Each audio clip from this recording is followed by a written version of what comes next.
Dracula, Frankenstein's monster, Harvey Weinstein, terrifying monsters from movies who have continued to find new ways to scare us since their inception long ago. And that's exactly what 2025 is trying to do to ring in the new year with Wolfman, a modernized take on the Universal classic about the man who is also a wolf. Whether it be through the 1940s Lon Chaney picture or the 2010 reboot, you're probably at least familiar with the concept of a werewolf. Yes, we'll accept Twilight as well, there's no judgment here. So I was actually pretty curious to see this film considering director Leigh Whannell's last film was 2020's The Invisible Man. This was a film that took another classic Universal monster and modernized it to better reflect modern fears and paranoias. And while it's not perfect, I respected the swings he took to make the iconic concept hit a little closer to home. And you know what? He attempts the same kind of approach with Wolfman, tying the horrendous process of slowly turning into a monster with the inheriting of family trauma and the drive to be the one to break the chain for your own children. He attempted that, at least. Yeah, Wolfman doesn't exactly stick the landing as gracefully with its metaphors this time around, which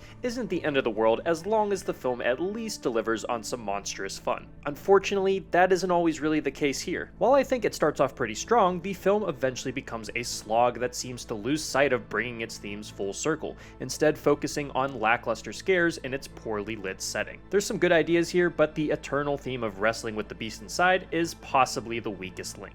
So the film follows a family relocating to the husband's late father's farm, but a terrible accident caused by some bipedal monster forces them to take shelter in the old farmhouse. But the husband begins to slowly lose himself, having been infected by a disease that quickly aims to do a bit more than put a little hair on his chest. I think the film starts out pretty great, really setting a solid, ominous tone. A small hunting trip between father and son quickly grows incredibly tense.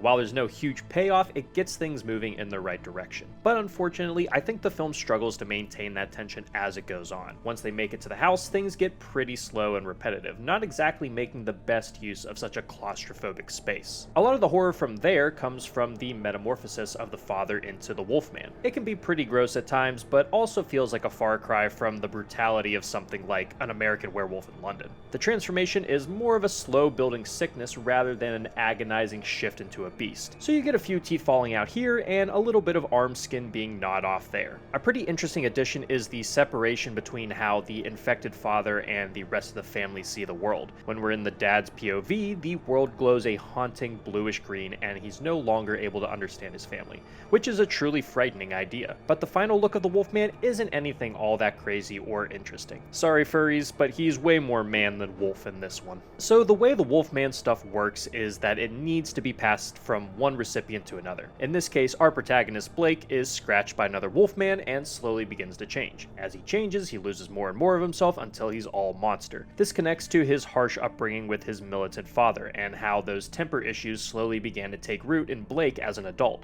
which strains his own relationship with his wife and daughter. I think that's a pretty solid take on this type of story, but unfortunately it just doesn't come together completely. This is shown through Blake just being harsh one or two times, and you never really believe it's as big of an issue as the film wants you to think.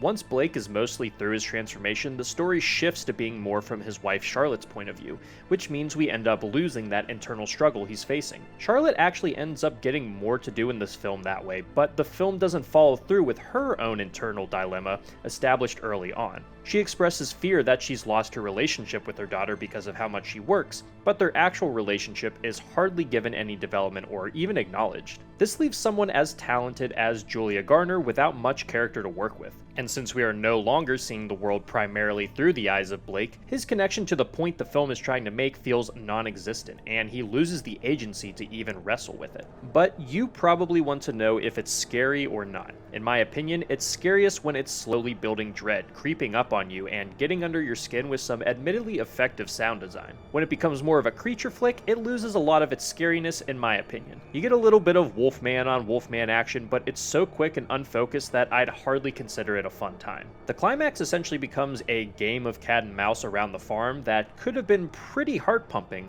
There's just one problem. You can't see a goddamn thing that's happening. By far, my biggest complaint with this film is how it handles darkness, and since most of the story takes place in the middle of the night, that's a good chunk of the film. These scenes of complete darkness are borderline incomprehensible. There's a whole sequence in a barn where I couldn't tell who was where and what was being done. In this annoying trend of modern films trying to capture authentic darkness, they've completely shrouded their film in a dark void to the point where you could close your eyes and see just about as much. I know darkness is used to hide imperfections, but the setting, the characters, little actions that weigh heavily on the plot, don't you want people to see those? Look at Nosferatu. That film is dark as hell, but it's stylized and colored in a way that when you're meant to see something, you can actually see it. What a concept. What was I talking about? Oh yeah, sure. It's a little scary at first, but not really by the end. Wolfman is not a complete and total waste though.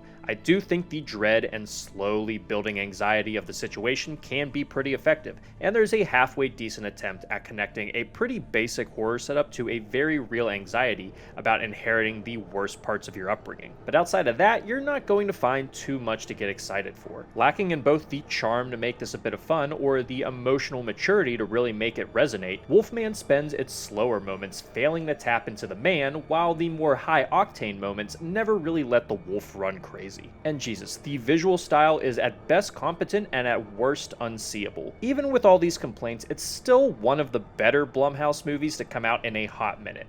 So there's a little victory for you. But I'm willing to let the director give it another crack. I'm looking forward to see how he ties the creature from the Black Lagoon to the horrors of motherhood or something like that. For my rating, I'm giving this film 2.5 full moons out of 5, though it's closer to a 2 than a 3. Guys, thank you so much for watching. If you enjoyed this review and would like to see more movie reviews and also movie-themed cocktails, be sure to leave a like and hit the subscribe button. Thank you again for watching. I'll see you in the next one. Live deliciously, but please remember to drink responsibly.